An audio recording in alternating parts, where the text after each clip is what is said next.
Well, welcome to another episode of the Car Thoughts edition of the Architecture of Reality.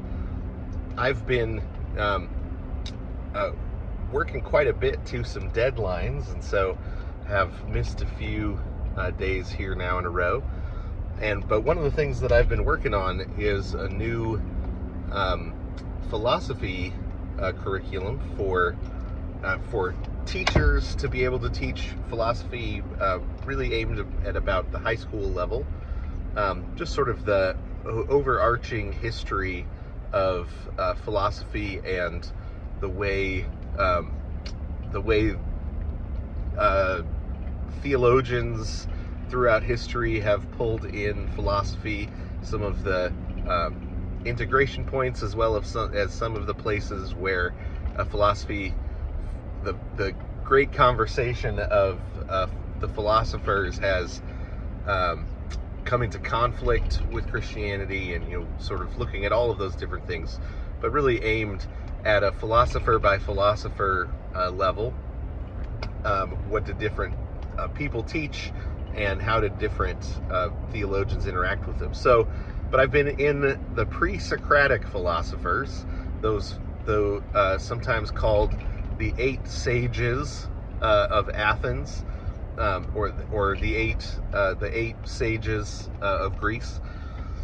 And it's been a lot of fun to jump in and get to read and study them again. It's been a bit, but one of the things that really struck me this time is it's really where the conversation begins in the West about how does what is the cosmology, or the metaphysic of reality? What is this place made of, or what is all of this? All of it is all the created world. How do you understand it as a whole, which is what cosmology is? And what's fascinating about the different philosophers, this is before Socrates came along, before Plato came along, before philosophical treatises were really written in the West. You have Ecclesiastes is probably the oldest philosophical treatise in the world, in the sense of trying to analyze the world with the philosophical questions. But it doesn't really come into the Western conversation until until about 50 AD.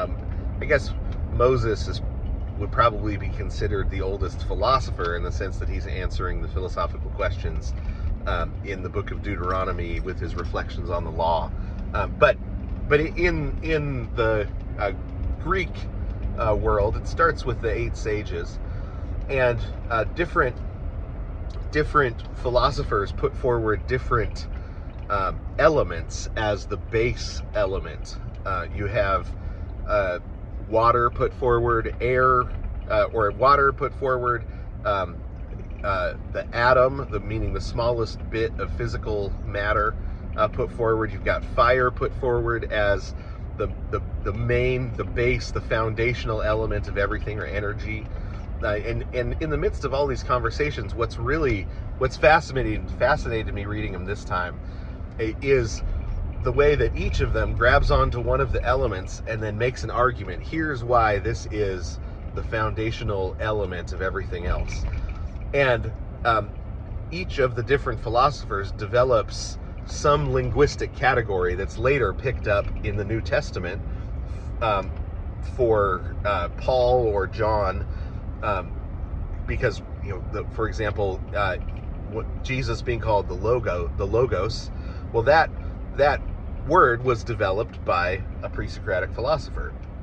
But each of them develops some aspect of the language that's eventually going to be used to describe the work of Christ, translate the work of Christ into Greek for the rest of the world, for the Roman Empire, and eventually for the rest of the world.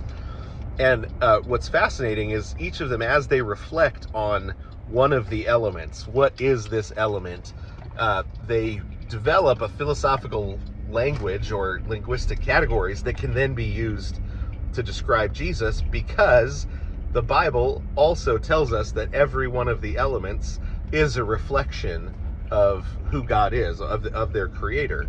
And so they are noticing and coming to understand different aspects of reality, and then show how it reflects the divine creator or divinity in some way.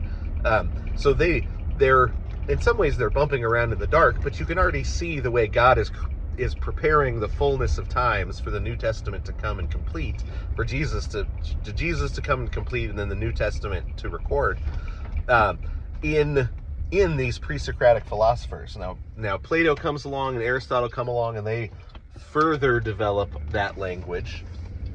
But by the time you get through the Athenian Golden Age, in a lot of ways, all the language that the New Testament authors are going to need to describe who Christ is, what he's done, his relationship to the Father, describe the Trinitarian relationships, all of that language is really developed by the end of the Athenian Golden Age. But it was begun in the pre-Socratic philosophers. And it's really fascinating because they're looking at things that God created that reflect himself, right? They're looking at fire, and our God is a consuming fire. They're looking at matter, at rocks. Like what if the atom is described as if you got a rock down to its the smallest possible divisible piece, right? And Christ is the rock, right?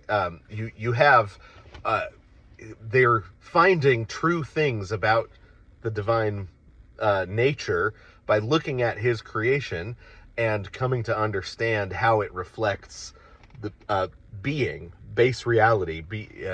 And so it's been a really fascinating trip this time through the pre-Socratics,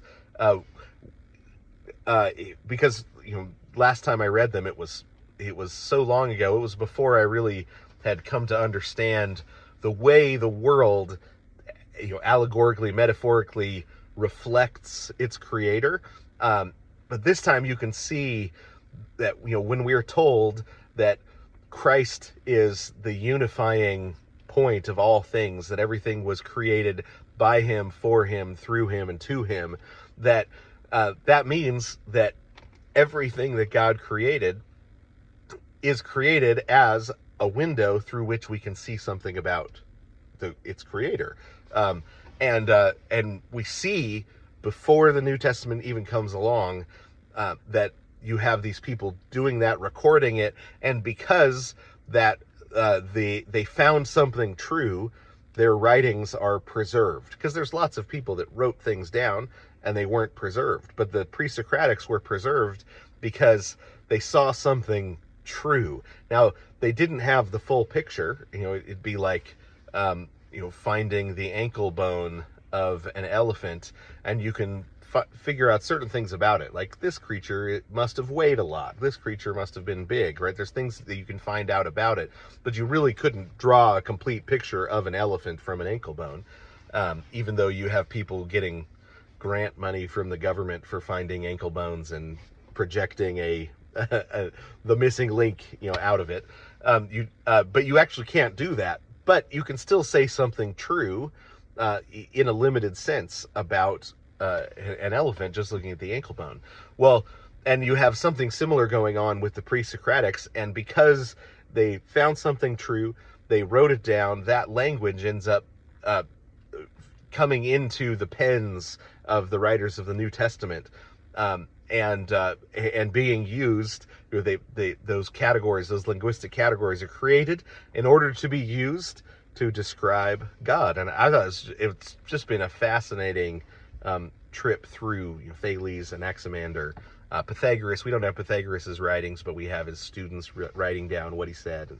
You find these nuggets of gold in there, in the Greek that they developed, when you understand what the purpose of that Greek word eventually is, when it's finally used to its fullest extent to describe the triune nature of God.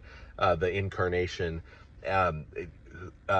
who God is, who Christ is, and what He's done. So it's been a really fun trip through, and I hope to give some more detail to it. But I'm also now digging through Plato because he's next on my list. So I'll keep. So I'll probably be talking about a number of these philosophers for the next few weeks.